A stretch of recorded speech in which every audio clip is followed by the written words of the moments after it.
ಅಭಿನವ ಭಾರತದ ಪಾತ್ರಗಳ ನಡೆನುಡಿಯ ಸಮಸ್ಯೆಗಳು.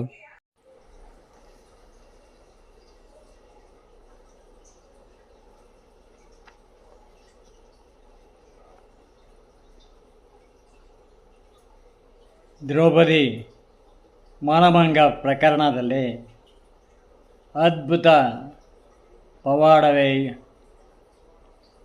ಆಗಲು ದುಶ್ಯಾಸನ ಕೈ ಸುಟ್ಟುಕೊಂಡು ಅರಮನೆಯ ಒಳಕೋಣೆಗೆ ಹೋಗುತ್ತಾನೆ ಸಭಾಭವನದಿಂದ. ಆನಂತರ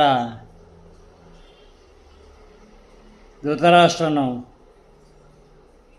ದ್ರೌಪದಿ, ಪ್ರಪಂಚದಲ್ಲಿ ಮುಂದೆ ಯಾವ ಹೆಣ್ಣಿಗೂ ಇಂಥ ಘೋರ ಅಪಮಾನ ಆಗದಿರಲಿ ಎಂದೇ ಉಚ್ಚ ಸ್ವರದಲ್ಲಿ ಎಂದವನು ಎಲ್ಲ ರಾಜ್ಯಕೋಶಗಳನ್ನು ಎಲ್ಲ ಕೊಟ್ಬಿಡ್ತಾನೆ.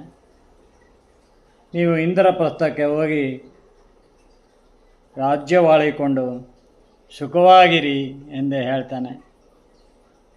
ಇಂದ್ರಪ್ರಸ್ಥಕ್ಕೆ ಹೊರಟ ಪಾಂಡವರು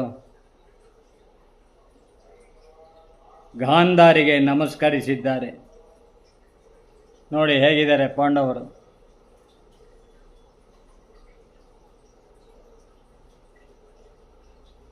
ಅದಾಗಲೇ ದ್ರೌಪದಿಗೆ ಸಭೆಯಲ್ಲಾದ ಅಪಮಾನ ಕೇಳಿದ ಗಾಂಧಾರಿಯ ಕಣ್ಣಿಗೆ ಕಟ್ಟಿಕೊಂಡ ಬಟ್ಟೆಯೂ ಕೂಡ ಒದ್ದೆಯಾಗಿದೆ. ದ್ರೌಪದಿಯನ್ನು ತಬ್ಬಿಕೊಂಡು ಅವಳ ಬೆನ್ನು ನೇವರಿಸಿದ್ದಾಳೆ. ಹೆಣ್ಣಿನ ನೋವನ್ನೇ ಹೆಣ್ಣು ಅರ್ಥ ಮಾಡಿಕೊಳ್ಳಬಲ್ಲಳು ಎಂಬುದು ಇದಕ್ಕೇನೆ. ತದನಂತರ ವಿದುರನು, ಧರ್ಮರಾಜ, ನೀವು ನಮ್ಮ ಮನೆಯಲ್ಲೇ ಊಟ ಮಾಡಿಕೊಂಡು ಹೋಗಿ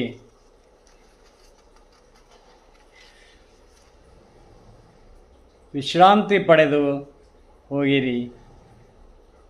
ಇಂದ್ರಪ್ರಸ್ಥಕ್ಕೆ ಹೋಗುವುದು ಒಳ್ಳೆಯದೇ ಅಲ್ಲವೇ?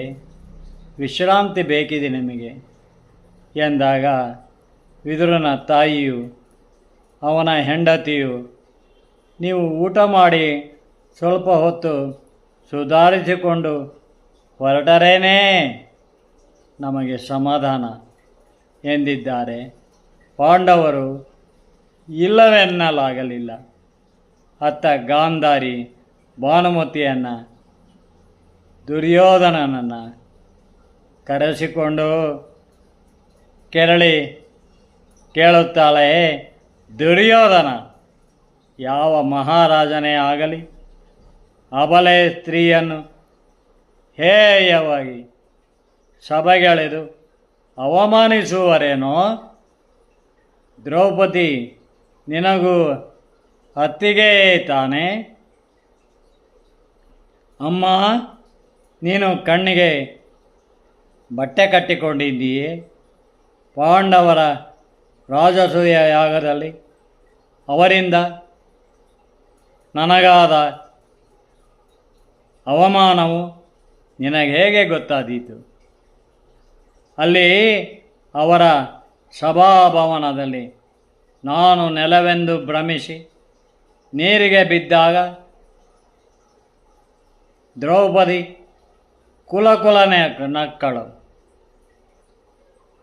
ಅವಳೊಂದಿಗೆ ಸಖಿಯರೆಲ್ಲರೂ ಬಿದ್ದು ಬಿದ್ದು ನಕ್ಕರು. ನಾನು ತಲೆ ತಗ್ಗಿಸುವಂತೆ ಮಾಡಿದಳಲ್ಲ ಅವರೆಲ್ಲರೆದುರಿಗೆ, ಅಲ್ವೋ? ನೀನು ಅಲ್ಲಿ ನೀರಿನ ಕೊಳಕ್ಕೆ ಬಿದ್ದುದನ್ನು ಕಂಡು ಯಾರಿಗಾದರೂ ನಗು ಬರುವುದೇ? ಅದನ್ನೇ ದೊಡ್ಡದು ಮಾಡಿ ದೇಶಾಸೂಯೆಯಿಂದ ನಿನ್ನ ಅತ್ತಿಗೆ ಕುರುಕುಲ ಸ್ತ್ರೀ ದ್ರೌಪದಿಯನ್ನೇ ಸಭೆಗೆಳೆದು ಅವಳ ಮಾನಭಂಗಕ್ಕೆ ಯತ್ನಿಸುವುದೇನೋ ಗಾಂಧಾರಿ ಕನಲಿ ಕೇಳಿದಾಗ ಭಾನುಮತಿಯು ಆರ್ಯ ಒಬ್ಬ ಸಾಧ್ವಿ ಹೆಣ್ಣಿನ ನೋವು, ಇನ್ನೊಬ್ಬಳು ಸಾಧ್ವಿ ಹೆಣ್ಣೆ, ಅರ್ಥ ಮಾಡಿಕೊಳ್ಳಬಲ್ಲವಳು. ನೀವು ಅಂಥ ನೀಚ ಕೆಲಸಕ್ಕೆ ಕೈ ಹಾಕಿದಿರೆಂದರೆ ಅದು ಅಕ್ಷಮ್ಯ ಅಪರಾಧವೇ. ಕುರುಕುಲಕ್ಕೆ ಮುಂದೇನು ಕಾದಿದೆಯೋ? ಕಳವಳಗೊಂಡಳಾಕೆ ಭಾನುಮತಿ ಹಾಗೇನೂ ಆಗದು. ದೈವಬಲ, ಮೃಗಶಾಪ, ಹೆಣ್ಣಿನ ರೋಷ ತಾಪ ಇವೆಲ್ಲ ಗೊಡ್ಡು ನಂಬಿಕೆ. ಯುಧಿಷ್ಠಿರ ಜೂಜುಕೋರನೇ, ದೇಹಬಲವುಳ್ಳ ಶೌರ್ಯ ಸಾಹಸಿ ದುರ್ಯೋಧನನಿಗೆ ಏನೇ ಬರಲಿ ಎದುರಿಸುವ ಸಾಮರ್ಥ್ಯವಿದೆ. ಪ್ರಶಂಸೆ ಮಾಡಿಕೊಂಡಿದ್ದಾನೆ. ನಿಮ್ಮ ಶೌರ್ಯ ಸಾಹಸಕ್ಕಿಷ್ಟು ಬೆಂಕಿ ಹಾಕ. ನಿಮಗೆ ಹೆಂಡತಿಯಾದೆನಲ್ಲ, ನನ್ನ ಪ್ರಾರಬ್ಧ ಕರ್ಮ. ನೀವು ಮಾಡಿದ್ದನ್ನು ಗರತಿಯರಷ್ಟೇ ಅಲ್ಲ, ವೇಶ್ಯೆಯರು ಆಡಿಕೊಳ್ಳುತ್ತಾರೆ. ಭಾನುಮತಿ ಕೆರಳಿ ಹೇಳುತ್ತಿದ್ದಂತೆ ದುರ್ಯೋಧನ ಅಸಹನೆಯಿಂದ ಹೊರಗೆ ಹೋಗಿದ್ದಾನೆ. ಯಾರು ಎಷ್ಟೇ ಹೇಳಿದರು ದುರ್ಯೋಧನನಿಗೆ ಪಾಂಡವರ ಮೇಲೆ ದಾಯಾದಿ ಮತ್ತರವಷ್ಟೇ ಅಲ್ಲ, ಪಾಂಡುವಿಗೆ ಮೃಗಶಾಪವಿತ್ತೆಂಬುದೆಲ್ಲ ಸುಳ್ಳು. ಬೆಳೆಸಿಕೊಂಡು ಹುಟ್ಟಿದ ಅವನಿಗೆ ಷಂಡತ್ವವಿತ್ತು. ಅದಕ್ಕೆ ವ್ಯಾಸರು ಅವನನ್ನು ಯಾತ್ರೆಗೆ ಹೆಂಡತಿಯರೊಂದಿಗೆ ಶತಶೃಂಗಕ್ಕೆ ಕಳಿಸಿದರು. ಅಲ್ಲಿ ಪಾಂಡು ಡೇರೆ ಹಾಕಿಕೊಂಡು ಋಷಿಗಳ ಸಹವಾಸದಲ್ಲಿದ್ದನು.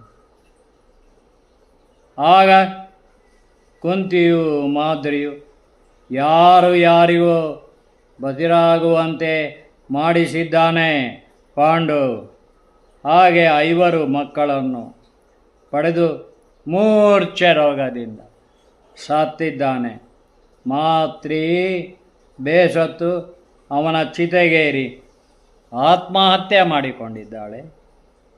ಆಮೇಲೆ ಕುಂತಿಯೊಂದಿಗೆ 5 ಪುಟ್ಟ ಮಕ್ಕಳನ್ನು ಕರೆತಂದ ಶತಶೃಂಗದ ಋಷಿಗಳು ಅವುಗಳು ಪಾಂಡುವಿನ ಮಕ್ಕಳೆಂದೇ ಹೇಳಿದರೆಂದರೆ ನಾವು ನಂಬಬೇಕೆ ಎಂದ ದುರ್ಯೋಧನ ಸಂಶಯಗ್ರಸ್ತನಾಗಿದ್ದ.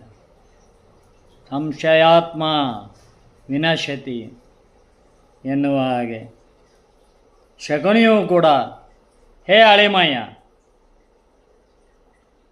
ಶತಶೃಂಗದಿಂದ ಹಸ್ತಿನಾಪುರಕ್ಕೆ ಬಂದ 100ಕ್ಕೂ ಹೆಚ್ಚು ಋಷಿ ಮಹರ್ಷಿಗಳು ಅಲ್ಲಿ ಕುಂತಿಯು ಮಾದ್ರಿಯು ವ್ರತನೇ ಮನಿಷ್ಠೆಯಲ್ಲಿದ್ದರು.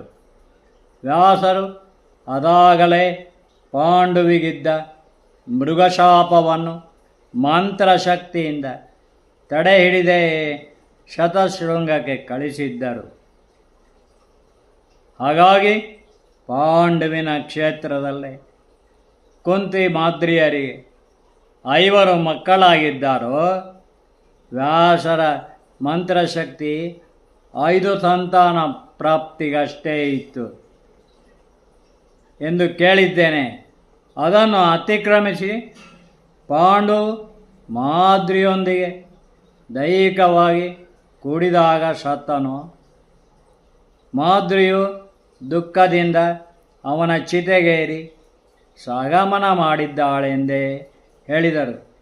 ಕುಂತಿಯೊಂದಿಗೆ 5 ಚಿಕ್ಕ ಮಕ್ಕಳನ್ನು ಪಿತಾಮಹ ಭೀಷ್ಮ, ದೊಡ್ಡಪ್ಪ ಧೃತರಾಷ್ಟ್ರರಿಗೊಪ್ಪಿಸಿ ಹೋಗಿದ್ದಾರೆ.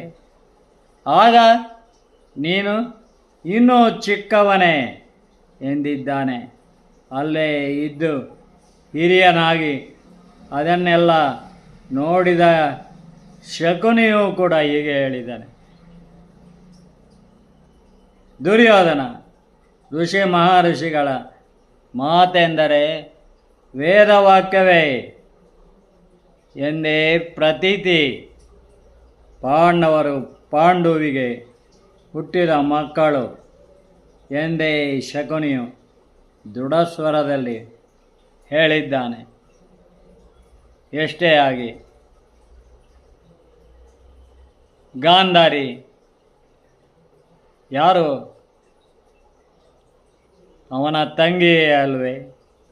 ಸಂಶಯಗ್ರಸ್ತನಾದ ದುರ್ಯೋಧನನಿಗೆ ಶಕುನಿಯ ಮಾತು ಪಥ್ಯವಾಗಲಿಲ್ಲ.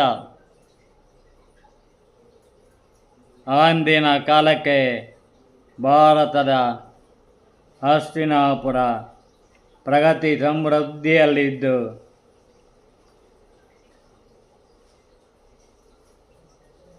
ಸುಭಿಕ್ಷವಾಗಿತ್ತು. ಮೊದಲ ಸಾಮ್ರಾಜ್ಯವೇ ಆಗಿತ್ತು. ಭಾರತದ ಮೊದಲ ಸಾಮ್ರಾಜ್ಯವೇ ಆಗಿತ್ತು ಹಸ್ತಿನಾಪುರ. ಪಾಂಚಾಲರ ಕಾಂಪಲ್ಯವು ಪ್ರಗತಿ ಸಮೃದ್ಧಿಯಲ್ಲಿ ಸುಭಿಕ್ಷವಾದ ಎರಡನೆಯ ಸಾಮ್ರಾಜ್ಯವಾಗಿತ್ತು. ನಾನು ಆಳವಾಗಿ ಅಧ್ಯಯನ ಮಾಡಿದ್ದೇನೆ. ಒಬ್ಬ ಸಾಹಿತಿಯಾಗಿ ತಂತ್ರಜ್ಞಾನದಲ್ಲೂ ಕೆಲಸ ಮಾಡಿದ್ದೇನೆ. ನಾನು ಸುಮ್ಮನೆ ಒಪ್ಪಿಕೊಂಡಿಲ್ಲ. ಮಹಾಭಾರತನ ಅಂಧವಿಶ್ವಾಸದಿಂದ 5 ವರ್ಷ ತೆಗೆದುಕೊಂಡಿದ್ದೀನಿ ಇದನ್ನು ಬರೀಲಿ. ತರ್ಕಜ್ಞಾನ, ತತ್ವಜ್ಞಾನ ಒಂದನ್ನೊಂದು ಬಿಟ್ಟು ಇನ್ನೊಂದಿಲ್ಲ. ತತ್ವಜ್ಞಾನ ಅಲ್ಲೊಂದು ಅಲೌಕಿಕ ಶಕ್ತಿ ಇದೆ ಅಂತ ಹೇಳುತ್ತೆ. ಎಲ್ಲಿ? ಅನಂತಾಕಾಶದಲ್ಲಿ. ಆದರೆ ಅದನ್ನು ತರ್ಕಜ್ಞಾನ ಹೇಳೋದಿಲ್ಲ. ಎಂತ ಓದಿದ್ದೀನಿ. ಮಣಿ ಭೂಮಿಕ್ ಎಂಬುವರ ದೇವರು ಎಂಬ ಸಂಕೇತನಾಮ, ಅದನ್ನು ದೇವರು ಅಂತ ಹೇಳ್ತಾರೆ. Code name god. ಭೌತ ವಿಜ್ಞಾನಿ. ಅಮೆರಿಕ ಕ್ಯಾಲಿಫೋರ್ನಿಯಾದಲ್ಲಿ ದೊಡ್ಡ ಬಂಗ್ಲೆ ಇದೆ ಅವನಿಗೆ. ಆತನ ಆ ಮಣಿಭೂಮಿಕ್ ವಿಜ್ಞಾನಿಯ ತಾಯಿ ಮಹಾದೈವಭಕ್ತಿ. ಏನೋ ಅಮ್ಮ ಹೀಗೆ ದೇವರನ್ನು ಸದಾ ಪೂಜೆ ಮಾಡ್ತಾ ಇರ್ತಾಳೆ. ಎಂಥ ಮಹಾನ್ ದೈವಭಕ್ತಿ ಅಂತ ಅವನು ತಲೆ ಕೆಡಿಸ್ಕೊಂಡಾಗ ಯಾವುದೋ ಒಂದು ಶಕ್ತಿ ಇದೆ, ಅದನ್ನು ದೇವರು ದೇವತೆಗಳ ರೂಪದಲ್ಲಿ ನಾವು ಹಿಂದೂಗಳು ನೋಡ್ತಾರೆ ಅಂತ ಒಂದು ನಿರ್ಧಾರಕ್ಕೆ ಬಂದು ಕೋಡ್ ನೇಮ್ ಗಾಡ್ ಅಂತ ಪುಸ್ತಕವನ್ನೇ ಬರೀತಾನೆ. ಅದನ್ನು ಕನ್ನಡಕ್ಕೆ ದೇವರು ಎಂಬ ಸಂಕೇತನಾಮ ಎಂದು ಅನುವಾದ ಮಾಡಿದ್ದಾರೆ ಪುಟ್ಟಸ್ವಾಮಿ ಎನ್ನುವರು.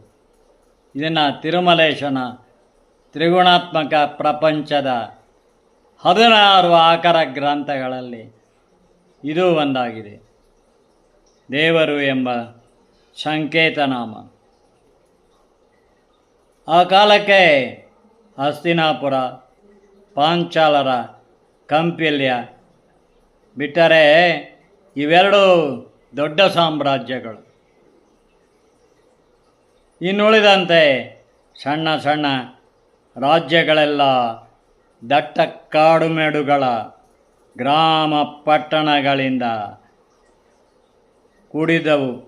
ದೂರದ ಗಾಂಧಾರ ಬೆಂಗಾಡಿನ ದೇಶವಾದುದರಿಂದ ಶಕುನಿಯು ತಂಗಿ ಗಾಂಧಾರಿಯ ಮದುವೆಗೆ ಬಂದವನು ಗಾಂಧಾರ ರಾಜ್ಯಕ್ಕೆ ಹಿಂದಿರುಗಿ ಹೋಗದೆ ಹಸ್ತಿನಾಪುರದ ಕೌರವರ ಮನೆಯಲ್ಲೇ ಉಳಿದುಕೊಂಡನು. ಹಿರಿಯನಾಗಿ ಅಳಿಮಯ್ಯ ದುರ್ಯೋಧನನಿಗೆ ಮೊದಲು ಒಳಿತನ್ನೇ ಬಯಸಿ ಹೇಳುತ್ತಿದ್ದನು. ಕ್ರಮೇಣ ಮಹಾರಾಜ ಧೃತರಾಷ್ಟ್ರನಿಗಿಂತ ದುರ್ಯೋಧನನ ಸರ್ವಾಧಿಕಾರದ ಮಾತೇ ಇಲ್ಲಿ ನಡೆಯುವುದೆಂದು ಪಾಂಡವರ ವಿರುದ್ಧ ಕುಟಿಲ ತಂತ್ರೋಲೋಚನೆ ಕುತಂತ್ರಗಳನ್ನು ಹೇಳುತ್ತಾ ಅವನಿಗೆ ಖುಷಿಪಡಿಸಿದರೇನೆ ತನಗೆ ಇಲ್ಲಿ ರಾಜ ಸುಖಭೋಗಗಳೆಂದು ತಾನು ನೀಚ ಸ್ವಾರ್ಥಿ ಆಗುತ್ತಿರುವೆನೆಂಬ ಪರಿಜ್ಞಾನವೂ ಇಲ್ಲದೆ ಶಕುನಿ ಅಲ್ಲೇ ಉಳಿದುಕೊಂಡನು. ಹಸ್ತಿನಾಪುರದ ರಾಜಭೋಗಗಳನ್ನು ಅನುಭವಿಸಿದ. ಇನ್ನು ಶಕುನಿಯ ಪೂರ್ವ ವೃತ್ತಾಂತವೆಂದರೆ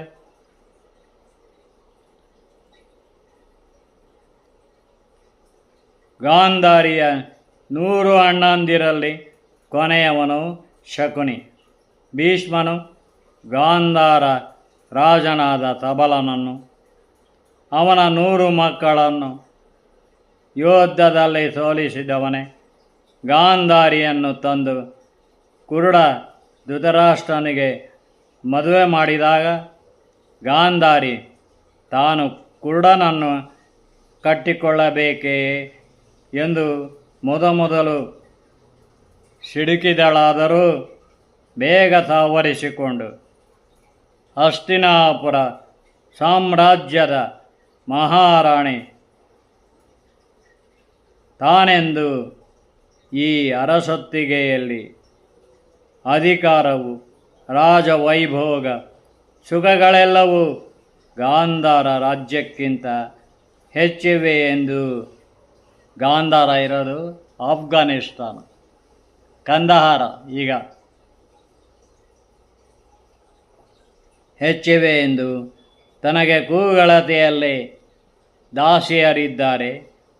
ಬೇಕಾದುದೆಲ್ಲವೂ ಕೈಗೆ ಎಟಕುತ್ತದೆ.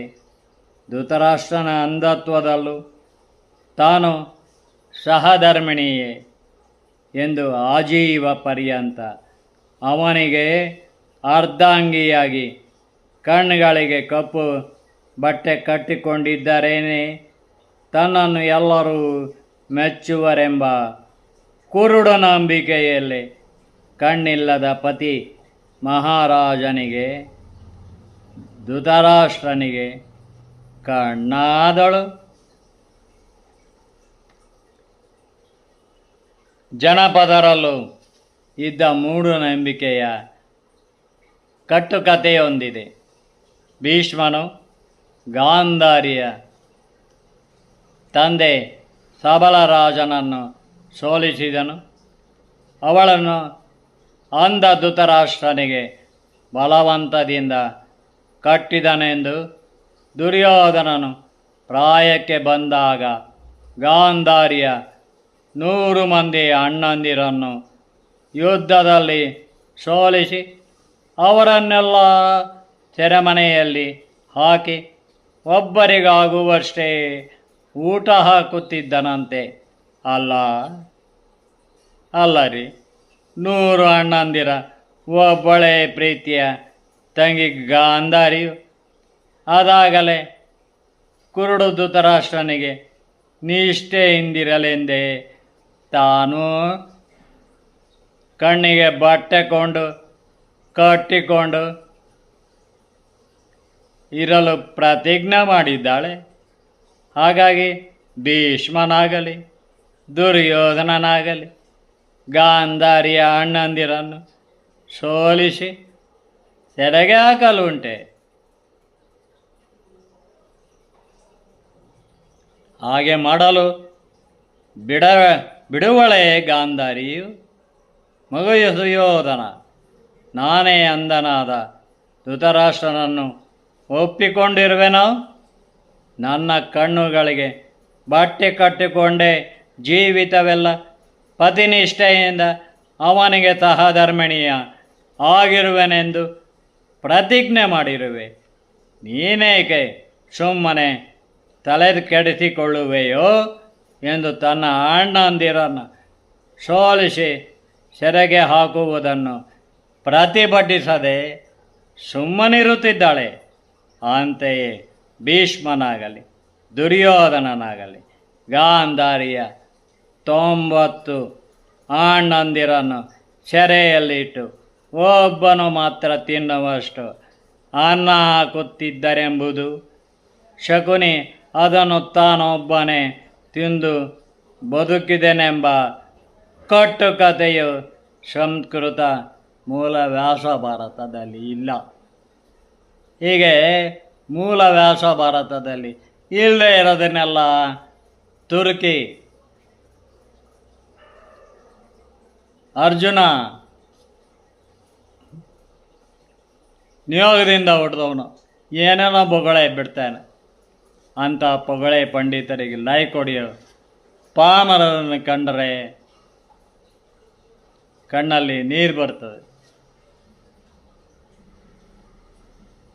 ಕೃಷ್ಣ ದ್ರೌಪದಿ ಇಟ್ಕೊಂಡಿದ್ನೆ ಅಂತ ಕೇಳ್ತಾರೆ. ಅಜ್ಞಾನ, ಅನಕ್ಷರತೆ, ಮೂಢನಂಬಿಕೆ, ಕಾಮ, ಹೆಣ್ಣು, ಹೊನ್ನು, ಹೆಂಡ, ಇದನ್ನು ನಾವು ನೋಡ್ತಾ ಇದ್ದೀವಿ ಇವತ್ತು ಟಿ ವಿಯಲ್ಲಿ, ಪತ್ರಿಕೆಯಲ್ಲಿ. ಪತ್ರಿಕೋದ್ಯಮ ಬಿದ್ದು ಹೋಗಿದೆ. ಮೊಬೈಲ್ ಕೆರೀತಾರೆ, ನೋಡಬಾರದನ್ನು ನೋಡ್ತಾರೆ. ನಾ ಕಂಡ ಸುವರ್ಣ ಕಾಲ. ನಿಜಕ್ಕೂ ಇವಳು ಬಸವ, ಇವಳು ಕಮಲ, ಇದು ರಾಮದೇವರ ಪಟ ಅಂತ ಓದ್ದವ ನಾನು ಬಾಲಕನಾಗಿದ್ದಾಗ. ಈಗಲೂ ನೆನಪಿಗೆ ಬರುತ್ತೆ. ಯೋಚನೆ ಮಾಡಿ ವೀಕ್ಷಕರೇ, ಭಾರತೀಯರೇ, ದೇಶ ಬಾಂಧವರೇ.